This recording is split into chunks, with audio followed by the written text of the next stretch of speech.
Yo, welcome back everybody to a brand new video here on the second channel. Today I'm going to be looking at every deck that made day 2 at the Atlanta Regional Championships. Of course, Atlanta being one of the biggest tournaments we've had, and of course being in the rotation format, it's really important to look at the results here, as of course these results are going to be very impactful going forward in our new format. Now that we kind of have an understanding as to like what decks are good, and maybe even like what the best lists are for each deck, it's important to look at the results here. Now, Limitless actually did add a feature.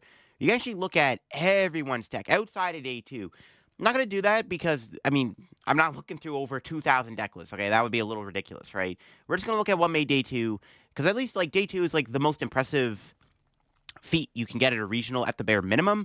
So, I don't want to look at somebody who went, like, 2 and 4 and 1 with, like, some, like, deck, right? You know what I mean? Like, it's just better to look at all of the day 2 decks. Also, like I said, I ain't looking through 2,000 decks, man. But day 2 is the most impressive of the results for each deck. It's more impressive when a cool deck make day 2 at a tournament as opposed to, going 5 and 4 or something like that. You know what I mean? So, yeah, if you're new to the channel, make sure to subscribe down below. We're on the road to 23K subs here on the channel. If you want to go hear how my run at Atlanta went, check out my tournament report, which will be linked.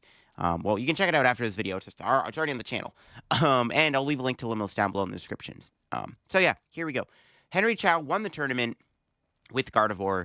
I did a video on this deck on the main channel because I actually played against it in the tournament.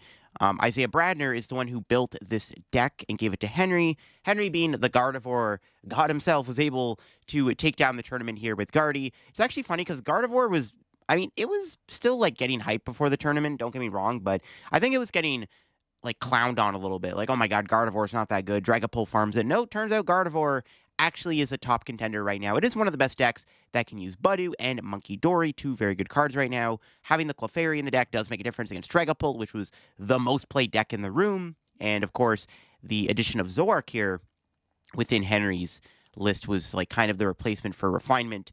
Gardevoir is still here to stay, and it doesn't look like it's going anywhere. And then, of course, we did have Andrew Hedrick almost win back-to-back regionals. So the finals was, like, pretty insane because we had Henry Chow winning his third regional of the season, or we could have had Andrew Hedrick winning another regional back-to-back. He's won regionals back-to-back before, so he could have pulled it off again. Playing Dragapult, the Hedrick list here playing the double research over just, like, 4 Arvin, 4 Iono, the usual 60. Does have the Luxurious Cape, which was kind of like the big card in the deck, other than maybe the Blood Moon, where, like, the Luxurious Cape allows you to give a really tanky Budew. Like, Budew has 130 HP with a cape on it, and that's really tough to deal with, especially in a matchup where your opponent wastes a lot of resources to deal with a Dragapult, and then you can go, like, Counter Catcher Budew Trap Sling with a Luxurious Cape on. It sounds kind of broken, so the cape was definitely an interesting inclusion.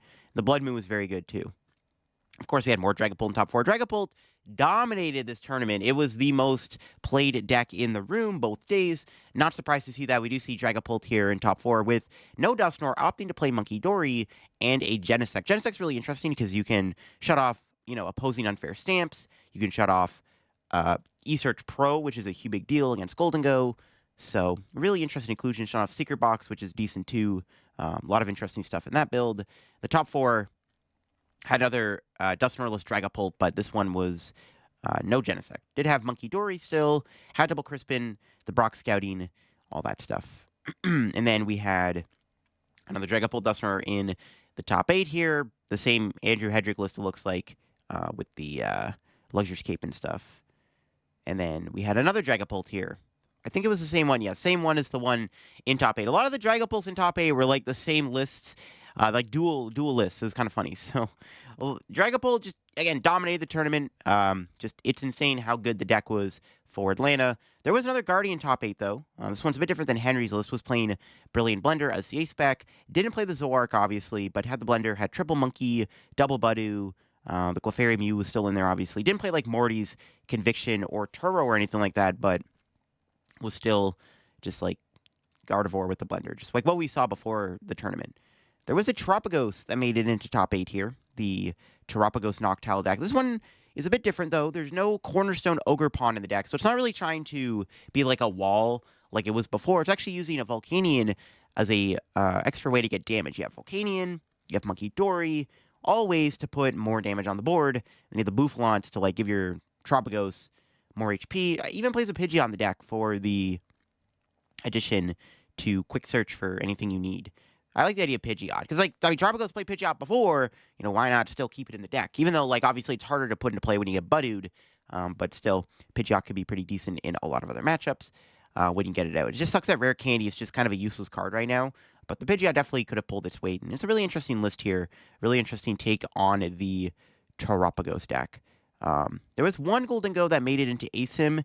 This one was played by Bodhi. He was playing just like a straightforward Golden Go deck. There is no draw engine in the deck apart from Golden Go and Fez. There's no Dunsparce. There's no like Scizors. No Revavroom. No Dracloak. Nothing like that. Just straight up Golden Go. Just straightforward, consistent Golden Go. Pretty good stuff. I mean, seems pretty good. Got 4 Cypher, 4 Arven, just max consistency. Double TM Evo. There's a Pokegear. A couple gears in the deck. Yeah, pretty cool stuff. Just straightforward Golden Go. Gets the job done and was able to make it to ASIM. And Grant Manley, of course, also played Golden Go, which I was surprised to see. He was playing Golden Go Dragapult. Now, I did put some time in this deck when the format first started, and I wasn't really feeling the Golden Go Dragapult deck, but Grant was like, nope, this deck is good. Was able to make it all the way to top 16 with the deck here. It's interesting with his list. There's no Cypher in the Golden Go Dragapult deck. It's just 4 Arven, 2 Iono, 2 Crispin, but you can attack with Dragapult. When you can pull up the Crispin combos. You do have the Ventral Punch in the deck, too. The Pikachu tech, you got the Double TM Evo, 2 Counter Catcher. I really like 2 Counter Catcher in Golden Go. I was considering that in my list for a bit. I was like, is Double Counter Catcher the play? But yeah, cool stuff. I mean, Dragapult Golden Go seems decent. Got the Monkey in there. You do some really cool plays with Monkey, Dory, Dragapult. I guess like the one thing with the list, there is no Super Rod in the deck, so you don't have a way to go put energy back in the deck for the Crispin Dragapult combo, which is interesting. So I'm curious to see how you pull that off as easily. Also, only playing 1 Fire and 2 Psychic, but it's an interesting 60 for sure. And I mean, Grant Manley is a good deck builder, so I'm sure there was something to it. Flareon got top 16. This one, I think, was on stream. Really cool deck. This is like a underdog deck for sure. I think when the format was like first starting, people were like, Flareon's kind of cool, but it's like, no, it's just a worse Terrabox. Well, Terrabox flopped, and Flareon did better than Terrabox. Maybe Flareon is just better than playing Terrabox. I mean, it has a better matchup spread. Overall, you have some cooler plays with the Sylveon EX with Angelite, which I think was really good on stream. The Flareon obviously being really good. I mean, Flareon Toolbox looks really good right now. Definitely a deck I do want to try out for sure. Definitely feels like a pretty powerful archetype, so I definitely want to give this deck a try at some point. We had Poison Bridge in top 16, the highest place in our Chaladon deck. There's a lot of our Chaladon this weekend, which I expected. And the Poison one was the best performing one, which, yeah, I wasn't surprised to see that. I think this is the strongest way to play our Chaladon, just because you have the ability to deny Pheasantipity with Poison. You have a higher damage output, which is better into stuff like Goldengo. Yeah, you're just not as, I guess, like, consistent. You're just more powerful. But power over consistency can go a long way, because the deck isn't as consistent as the other Archaladon decks, right? But it's a pretty good 60 still if you want to play Poison Archaladon. There was a Tropicos deck in top 16 too. This one was playing the Cornerstone Ogerpon. It's like the more classic approach to the Tropicos Cornerstone deck. We had Rowan also playing the Dragapult with the Genesect in the deck here. Made it to top 16 also. We had another Poison Archaladon top 16. This one had Trolley as the spec over Sigurbox, like we saw in the Isaiah Chavilis there. But yeah, Poison Archaladon 2 in top 16. Best performing Archaladon deck is the best way to play it over the other Archaladon builds. Who knows? We'll have to see what other Archaladon decks made day 2. Another Tropicos deck here. This one, yeah, playing Trolley as the ace back. Interesting. But yeah, it does play the Cornerstone and the Genesect. Genesect, I saw a couple rumblings of before the tournament that some of the lists were going to be playing Genesect. So it's interesting inclusion for sure. Then we had some more Dragapults here. We'll try to like skim through a lot of the Dragapults because a lot of lists might look the same. This one's got the Monkey and the Dusknoir in there. We had another Guardy here, played by Josh Frank, who's playing the same 60 we saw Henry Chow on with the Zork and stuff. Another Dragapult here. This one's got the Genesect. So yeah, Genesect had a decent showing. I think Genesect definitely might be a lot better going forward, which is like worse for decks like Goldengo and whatnot. So we'll have to see if more decks start incorporating Genesect. I think there is something to the idea of Genesect. It's more straightforward Dragapult list here. Again, there's a lot of Dragapult in day 2. I'm going to try to skim through most of them just because there's just kind of... Most lists are going to be relatively the same, or they're going to be close to being the same. Fabrizio played the... or not Fabrizio, sorry. Where's Fabrizio? Fabrizio... Okay. We did have a Dragapult Farigiraf in top 32. The Farigiraf is interesting. It's basically just here to block off Raging Bolt. and Terrabox, which Dragapult already beats. I actually think it beats Raging Bolt, too. It's not even that bad of a matchup, but Farigiraf definitely makes those matchups a bit easier, and it can be good in other situations, too, obviously. And then Fabrizio played Dragapult. Yeah, he was on stream, and then he had the, yeah, just another straightforward build with nothing too crazy there. Another Guardy here, played by Matthew Burris, who I hung out with for the week, and I knew he was on Guardy. Brent Johnson played the same 60. I think the big inclusion was like the 1 of Cleffa. Just straightforward, consistent list with the 4 Research, 4 Iono, 1 Cleffa. When I played against Brent, he just kept going Cleffa turn 1 with a Bravery Charm on it and just had like turn 2 Gardevoir a lot of the time. Like it's pretty easy to pull that off. I really like Cleffa. Cleffa is a very underrated card in my opinion. More people should be playing it. Jake Gearhart also played at Dragapult. Once again, played like a very, straightforward build with Dusknoir, had the bear in the deck. He's been, practicing Dragapult for a bit now in this format from what I've seen. Another Goldengo here. And this one was very interesting. It was a Goldengo Zoroark Leafeon deck. Kind of crazy. So the idea of Leafeon is this is your Cornerstone Mask Ogerpon counter. I think that's the reason why it's in here. It's got the attack, Verdant Storm for 2 energy, does 60 damage, free energy attached to all your opponent's Pokemon. So against Cornerstone, they put 2 energy on it. You just knock it out with Verdant Storm, basically. And you have Mossagate, too, if you really want to build that up, which is kind of cute. And the other interesting inclusion was the Zoroark, which I actually, me and my friend Justin were talking about Zoroark Goldengo as like a meme, but no, it actually ended up making day 2. There you go. Goldengo Zoroark actually could be legit. I mean, Trade is just such a universally good ability. Really excited now to build Zoroark. After seeing that Zoroark is actually successful in this format, not in just its own archetype, bro, I'm excited to build random Zoroark insert Pokemon deck here. Like, I'm excited to try it out. But yeah, Zoroark, Goldengo, Leafeon, pretty crazy creation here for sure. That's one thing I like about Goldengo is like you can build some pretty wacky Goldengo lists for sure. It's super fun. Yeah, really cool 60. I don't know, is Zoroark good in Goldengo? Maybe. I mean, the 2 extra cards you get to draw is pretty good. You make yourself a little bit more Iono proof. The Leafeon's a really cool inclusion too. Is it better than like the other attackers like Scizor and Sarah Ledge? I'm not sure, but it's a cool addition nonetheless. So yeah, cool stuff. Really cool 60 there. Another Dragapult. This one's got the Pidgeot. I did see some rumblings of like Pidgeot and Dragapult. Also got the Genesect in there too. I really like. I mean, if I could fit Dragapult or fit a Pidgeot in a Dragapult deck, I would do it because I really like Pidgeot. Pidgeot's a really good card in Stage 2 decks. Another Dragapult deck here. And we got a Goldengo Dunsparce. So this was like the most common way to play Goldengo over like the weekend, I would say. Like if you were expecting to hit a Goldengo this next weekend, your opponent's gonna be playing the Dunsparce build. This build's got the Lavincia, the Artisan. It's got a Klefki. Klefki's not bad. I mean, we were thinking about playing Klefki too. So like Klefki's kind of good. I was talking to Yella about Klefki. I think he was playing like a Goldengo Klefki Pidgeot deck for a bit. I don't know. Like after my experience in Vancouver with Goldengo Klefki, I was turned off from playing the deck. And honestly, this entire weekend, I was like, there's not a single game where I wanted a Klefki in the active spot. So probably wasn't needed. I think I don't know. Like Terrabox didn't do well this weekend, so I don't think you need the Klefki, but it's cool nonetheless. I guess it's good against Fan Rotom in general, not just against Terrabox. We got another Flareon deck here. This one's a bit different than the other one. It does still have the Sylveon Flareon. That's like the core engine of the deck is like the Sylveon Flareon combo. Another Goldengo Dunsparce here with the Scizor in the deck, which I don't hate. I think if I was playing Goldengo Dunsparce, I would also consider playing Scizor, just as the extra attacker. Just a little bit more coverage against Cornerstone Ogerpon. We had Isaiah himself with the deck. And then we had a couple more Dragapult Dusknoirs here. This one's got Squawkabilly in the deck for some extra draw, which is interesting. We got another Dragapult Dusknoir there, the Luxurious Cape.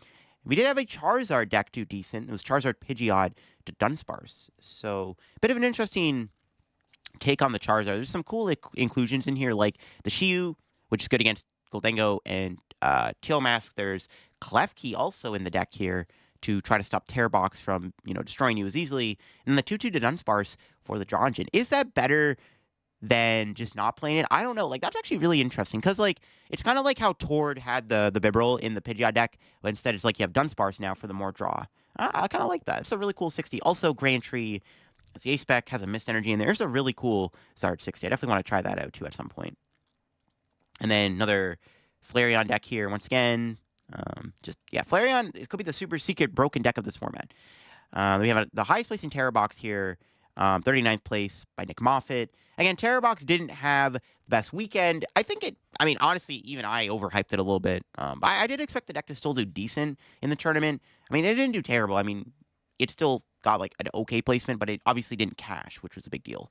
So I don't know. Terror Box probably on the decline right now. I probably would not even put in the top 5 best decks in the format anymore, to be honest with you. Like, it'd probably be like bottom of the top 10 at this rate. The deck didn't have a good weekend, man. It's kind of crazy. Another Guardy. This one's got the Squawk in there. Secret Box is A-Spec. Another Dragapult Dusknoir here. Another Dragapult. Once again, playing Monkey and the Klefkino Dusknoir. Had Heroescape as the A-Spec. That's interesting, actually. And then we had the Zoroark Archaludon deck. Now, this was the other way to play Archaludon that I heard a lot of talk of. And I've tried the deck myself. I do like it. I think this deck's actually really interesting. Because, like, Archaludon is a really powerful card. But when you give it consistency, it's pretty good. And the Zoroark gives it a lot of consistency. It's a deck that I do want to try myself at some point. It's different than the other lists we've seen. I know Azul put a video on the deck. It's not playing Cyrano. It's playing End's Castle, so your Zoroark's can't get trapped. Trolley is the A-Spec. That's the most common A-Spec I've seen in the deck. I know Gabriel Fernandez has been high on the Archaludon list too with the Zoroark. I don't know what Gabe's list looks like. I'm assuming it was different than Azul's. I don't know. I don't know. Anyways, Archaludon Zoroark's really cool, and that's a deck I do want to see more of in the future. We had a high space and Raging Bolt here played by Christian Fontenon, who's played it. Raging Bolt, honestly, like, I thought this deck was actually well positioned for this tournament. There's a lot of Dragapult.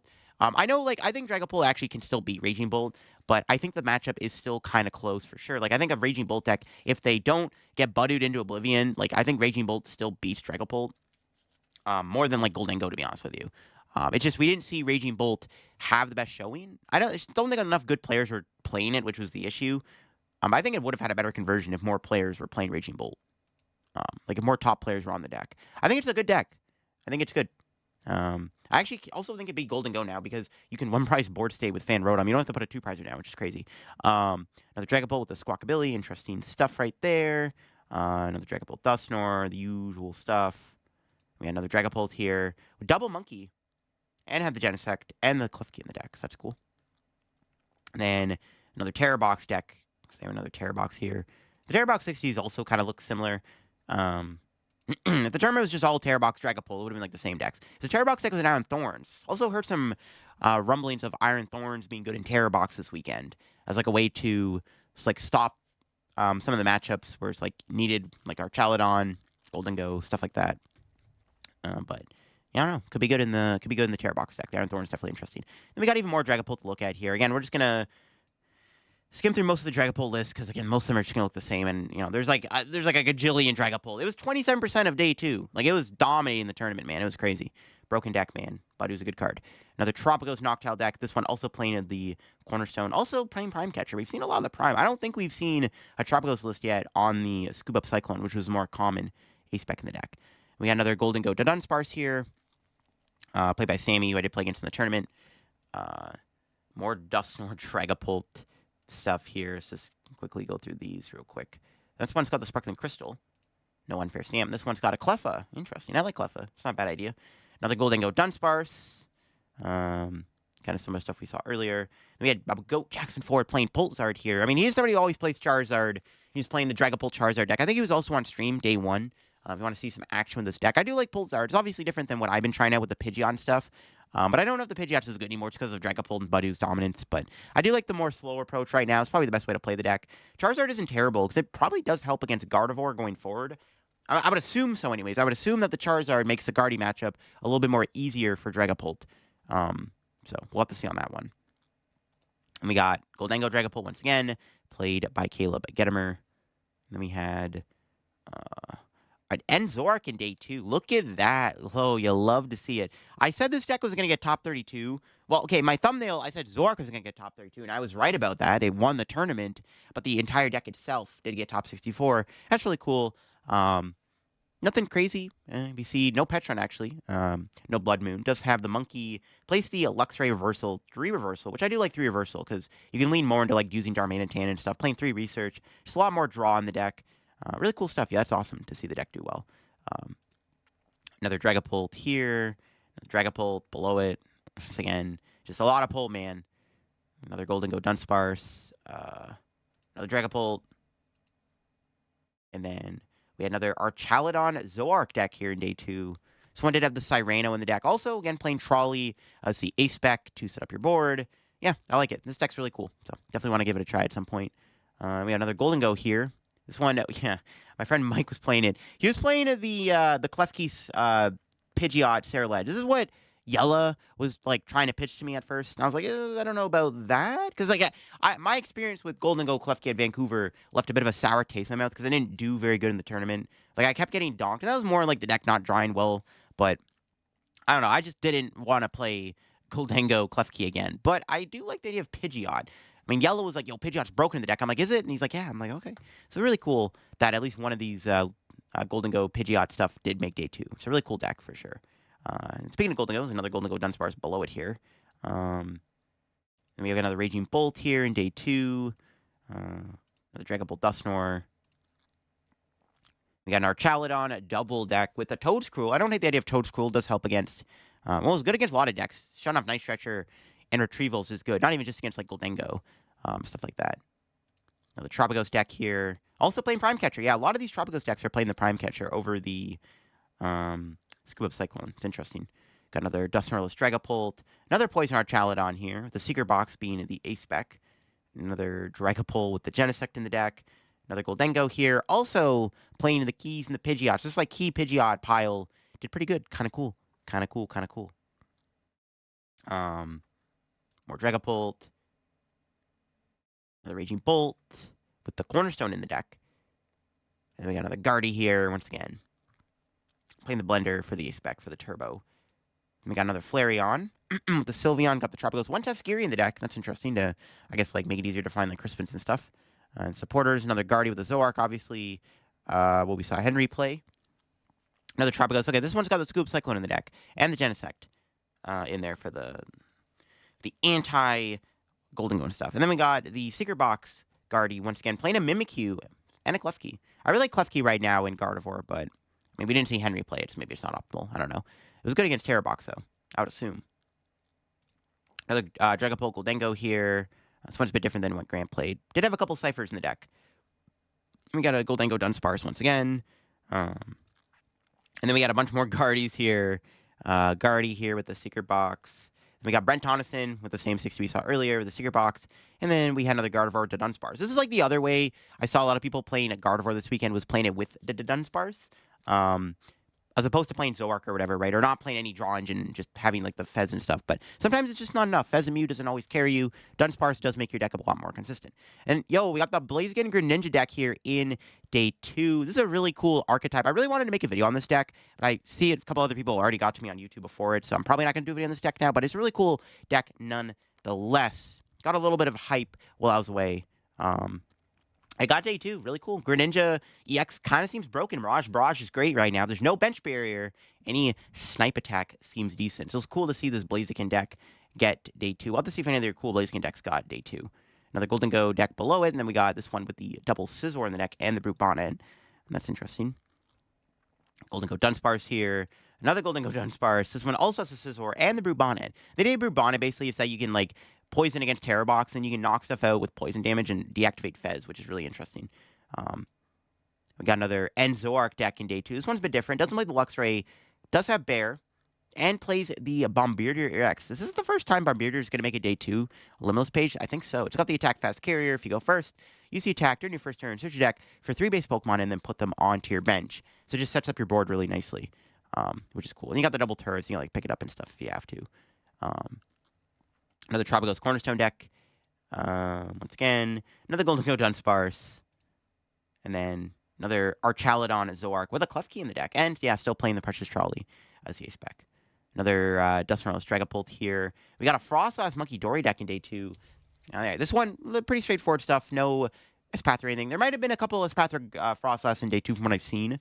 Yeah, really cool that Frostlass finally starting to get some Limitless pages. I think there's potential for this type of deck. It's just, we haven't been able to see it do well yet, but now, you know, in this meta, this could be the time for the Frostlass deck to have good performances. Who knows?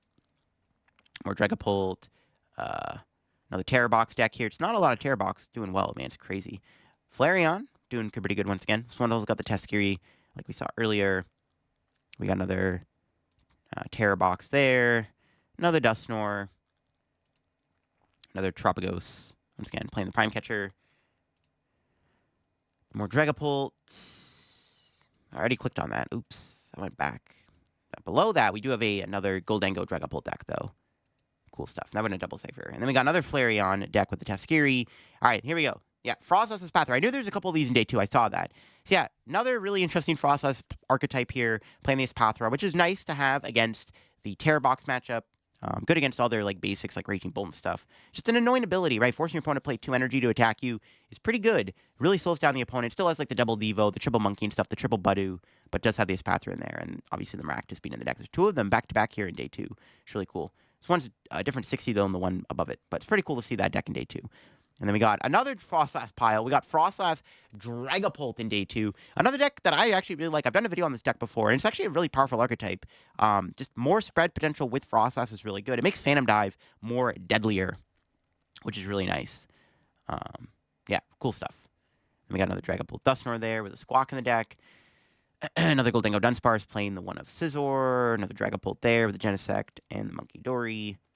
A couple more Terapagos with a Glimmora. Whoa. Is this also Glimmora's first limit of this page? I'm not sure. But yeah, Glimmora is interesting. Good in the mirror and stuff. Good against Terror Box, obviously. Just any deck using Area 0 gets shut down pretty hard by that. Cool stuff. We got another Terapagos here with the Prime Catcher. Another Dragapult. No Dusknoir. A couple more Teal Mass decks. We got the Raging Bolt. And then we got another Terror Box list below it here. Okay, cool. Another Archaludon Zoark here. Cool stuff, cool stuff. It's got the Genesect in there. I like that. And then we got another Terrorbox, or Terapagos, sorry, not Terrorbox. Another Dragapult Pidgeot. Cool. I like it. Yeah, Pidgeot's really good in Dragapult. I like it. I like it. Another Raging Bolt here below it. The Owls in the deck. I think I already clicked on that. Just so many decks, man. It's crazy. All right. We got another one of the Goldengo Leafeon Zoark decks here in day 2. It's cool stuff, cool stuff. More Dragapult. Another Terror Box with the Iron Thorns. Cool. Another Raging Bolt here. Pardon me. Another Dragapult with a Pidgeot once again. And then we got Poison Archaludon once again day 2. Playing the Secret Box as a spec. Nice stuff. More Terapagos with an Okidogi. That's interesting. The one price tracker Okidogi here with good punch. Huh. I'm not sure what it's for, but it's cool. I guess Mirror could be good in. Yeah, it could be good in Mirror. Could be good against. Yeah, Mirror, I guess. Could be good. I'm assuming that's what it's for. Another Dragapult Frostlass in day 2. Really interesting. Love to see the deck in day 2. And we got another Frostlass deck below. Once again, we got another Espathra Frostlass deck in day 2. Another Terror Box here. Another Raging Bolt below it. And then we got another Goldengo Dragapult deck. And we got another Dragapult with a Latias in the deck. That's interesting. No Dusknoir in that build. Another Raging Bolt playing the Cornerstone, it looks like. And we got another Poison Archaludon deck. Once again, using Secret Box as the spec. And then another Flareon deck, also playing the Taskiri. So a lot of them were in day 2 with this list. It's really cool to see. Flareon deck is broken, man. All right. Another Dragapult with Dusknoir, of course. We got a Terra Charizard in day 2. I was trying this deck for a bit at the start of the format, but then, like, Dragapult picked up too much popularity, and I was like, okay, maybe I shouldn't play this deck. Because I thought about maybe playing this deck too in Atlanta. But yeah, just the Dragapult matchup didn't seem very good, so I was like, okay, I'm scrapping the deck. But I really like Charizard. I think the deck is very powerful. It just sucks that Dragapult bodies you. So, but it's a cool deck. You even play the Volcanion for that extra burn damage for Charizard. That's cool. We have a Gouging Fire in day 2. That's pretty insane. It's a poison Gouging Fire deck. So instead of like playing the Roaring Moon EX package, you just flat out got the Gouging Fire in the deck instead. It's harder to use Gouging Fire though, obviously, because you don't have Magma Basin anymore. But it's still a pretty strong card. It does have the E-Switch, Sada engine. Even still playing the Roaring Moon EX in the deck, and of course the poison stuff. So poison Gouging Fire is really cool. Yeah, that's awesome. I'll have to see it. Just more damage with the Gouging Fire. Makes Gouging Fire hit higher numbers actually with poison. That's cool. And then we got Goldengo here with the double Scizor in the deck. And plays a Budu. Lucky Helmet's interesting too, actually. Very cool tool. Draw more cards. Another Dragapult. One's got Pidgeot. Another Terapagos here. We have a Moon in day 2. The Poison Moon deck. This one, once again, we've been seeing in the online tournaments. At least one of them managed to make it in day 2. More Dragapults to look at here. We got another Terra Charizard in day 2. Yeah, I really like this deck. Again, just I couldn't figure out how to beat Dragapult, so I'm like, maybe I shouldn't play it. But I do like it. It seems good. More Goldengo Dunsparce. Another Terror Box. Another Guardy here with the Brilliant Blender for the A-Spec. More Goldengo Dunsparce stuff. A couple more Poison Archaludons here. Once again, this one's got Trolley. And this one plays Secret Box for the A-Spec. All right. And we got a couple more Tropicos decks. One's got a Prime Catcher. A lot of them are on Prime Catcher this weekend. Jeez. This one's got Genesect and Prime Catcher. Another Dragapult. We got another Enzork in day 2. Let's go, baby. Yeah, cool. Nice. Another Enzork in day 2. Play the bear. Press a Petra and Fez in there. Love to see it. Cool to see the deck in day 2. Another Dragapult Dusknoir there. Another Tropicos. Or Terrorbox, sorry. Gardevoir. Poison Archaludon with a Sigir Box. Another Enzork. Let's go. This one, ooh, they're playing the End Sigilif.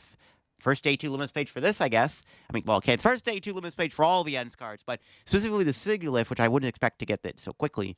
Victory Symbol. If you have 1 prize remaining, win the game. I mean, when you're going on prizing, I guess it makes sense to play it. Playing Trolley for the Spectuda setup. I like it. I like it.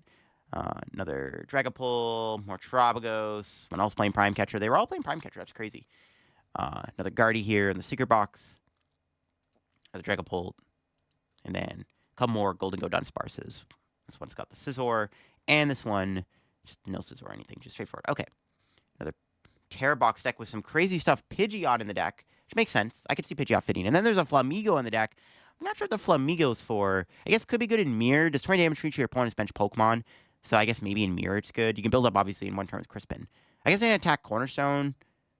I guess it has Frigraph also, which I guess another reason why you would play it. I guess that makes sense. We got a Blissey in day 2. Blissey Pikachu in day 2. Love to see it. This is a really cool deck. Blissey's got potential, like kind of like Frostlass. There's a lot of potential for the deck. We just have to see it do well, or like enough good players play it. Really cool stuff. Yeah, Dragapult, more Tropicos Noctowl. Playing the Okidogi also. Crazy. We got a couple more Golden Go Dunsparces here. Pardon me. Got Guardy on the Unfair Stamp. Going back to the classic Gardevoir approach. Look at that. More Archaludon Zork. This one's on the Trolley. Another Raging Bolt here. And let's see. Another Poison Archaludon. Playing the Secret Box. Another Dragapult. And we got a Slowking in day 2. That's hype to see. I mean, this deck is really cool. And I think if you want to play Slowking, like, honestly, it's probably the best time to play it is literally right now because there is not a lot of bench barrier in the format. So it could be a good idea to try to play Slowking right now while it is still a pretty decent deck because you can really take advantage of Kyurem. So really cool to see at least one Slowking within in day 2. I'm really happy to see that. So awesome stuff. Gardevoir playing Secret Box. A couple more Tropicos Noctowls here. Let's go through these real quick. And then another Golden Go Dunsparce with the Scizor package in there. Both the EX and the 1-prizer.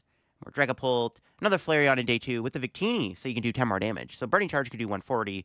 Carnelian could do 290. I like to see it. Another Tropicos here.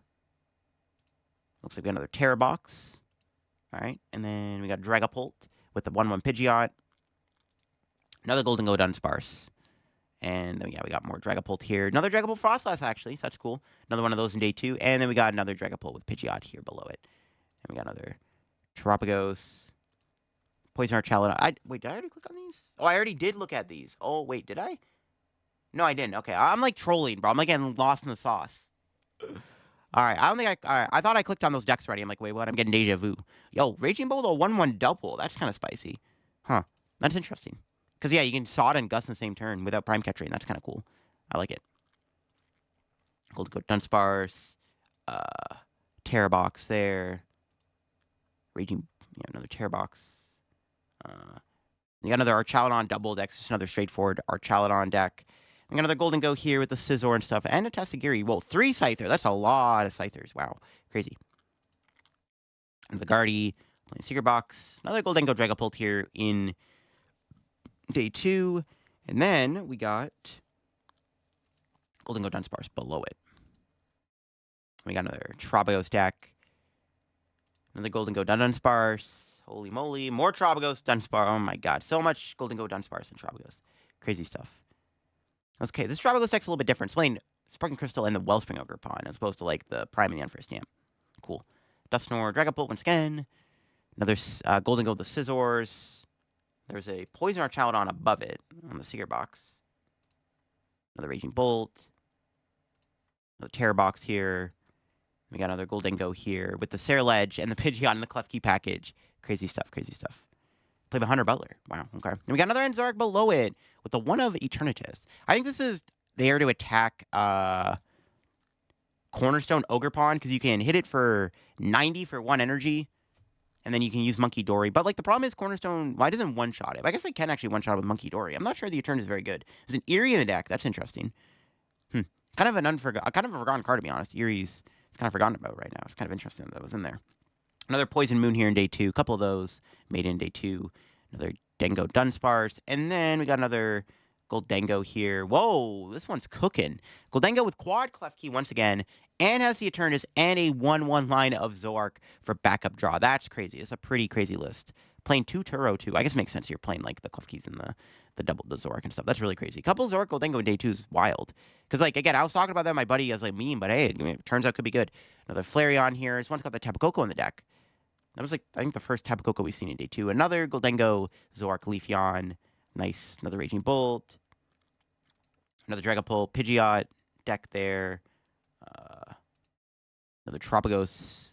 And then we got another Slowking in day 2. So 2 Slowking made day 2. Really happy to see that. This one's got the Xatu. It's got the Annihilate, the Conkeldurr. Yeah, again, if you want to play Slowking, best time might be right now. Not going to lie. Not going to lie. It might be the best time to play it. No Manaphy in the format. All right, more Tropicos, Terrorbox, another Dragapult, Pidgeot. Dragapult Duster. We're almost done here, folks. Strap in. We are almost at the bottom here of day 2. We've got the Poison Bridge. One deck that's interesting that we hadn't seen yet is actually the Hopzation deck. So one Hopzation deck was able to make it day 2. I'm surprised that we didn't see more Hopzation in day 2. I thought, you know, new format, more people would be on it. But yeah, only, so far, 1 in day 2. I mean, the Hopzation was in day 2 if you counted in the Archaludon, but the archetype itself was not as common. Another Terrazard deck with the double Wellspring. Crazy. And more Tropicos, the Prime Catcher, another Dragapult, another Gardevoir. We're going to see a lot more Guardian Dragapult going forward. We got Terrorbox, Raging Bolt, and we had at least one Mamoswine in day 2. And it was the Mamoswine Pidgeot Blaziken deck, which is cool, and plays a Cornerstone Ogerpon, which I guess is good for other Cornerstone Ogerpons. Yeah, it's cool. Mamoswine got a day 2 right away. Love to see it. First regional of the season, and we already see Mamoswine in day 2. Love to see it. Another Guardy here, the Dunsparce. Another Goldango Dunsparce. Also, I don't know, maybe Dunsparce is a good draw engine. Who knows? We got another Goldango, the double Scizor. Another Tropicos. Another Moon. Oh, whoops. Didn't click on the right thing there. Yeah, we got another Poison Moon here. Another Tropicos with a 1/1 Glimora. Crazy technology. Another Goldango Dunsparce with the Grafaiai, which is kind of interesting. It's a Dark-type attacker. Kind of comes up against Gardevoir and can knock out Cornerstone Ogerpon. It's basically just a one-prize Goldango, right? So it's cool to see that. It's not bad. Another Terrabagos here. Another Raging Bolt. Terrorbox below it. Another Tropicos. And then finally, last deck in day 2 to look at is the Raging Bolt. And there you go. Those are all the decks in day 2 at Atlanta. There was actually quite a few cool stuff in day 2. Mamoswine, Blaziken decks were in there. We saw some Slowking in day 2. Frostlass was starting to make day 2. Yeah, really cool. But again, the main story is that obviously we did see Dragapult and Gardevoir do really well. Dragapult specifically dominated. It was the most popular deck in day 1 and day 2. So Dragapult going forward, obviously going to be the BDIF. Gardevoir also looking really good. Honestly, the top 2 decks right now is probably literally just Gardevoir and Dragapult. We did see some cool breakout performances for stuff like Flareon. We saw some Poison Archaludons in top 16 too. A lot of Goldango in this tournament. A couple Charizards did okay. Really interesting stuff. We saw Zoark started to find its way as a draw engine in other archetypes other than just itself. But hey, we did see some Zoark also in day 2 as its own archetype. So really cool results. And again, if you want to see every single deck that was played in the tournament, Limitless does have an option here. You can click on this. Then it takes you here. And then if we scroll all the way down here, yep, see, day 2 ends. You can see the rest of day 2 here, or the rest of people that did not make day 2, sorry. So you can look at every single deck in the tournament, which is really cool. So if you see any, like, cool standout decks that maybe could have made day 2 but didn't have the right run, as you can look at everything. So that's a new feature Limitless added. Again, I'm not going to go through every single deck here. There's too many. But, yeah. And here's me. See, I was just outside day 2 at 6-3 with the Goldango Sarah Ledge deck. But yeah, really cool that they added this feature. So if you want to see more decks, there you go. There you go. That's all the decks in day 2. Let me know what you think of Atlanta's day 2 results down in the comments below. I'm interested to hear what is your favorite deck that made day 2. And if you're at Atlanta, how did you do in the tournament? I'm interested to hear in the comment section below. I'll catch you all in another video very soon here on the channel. Bye-bye.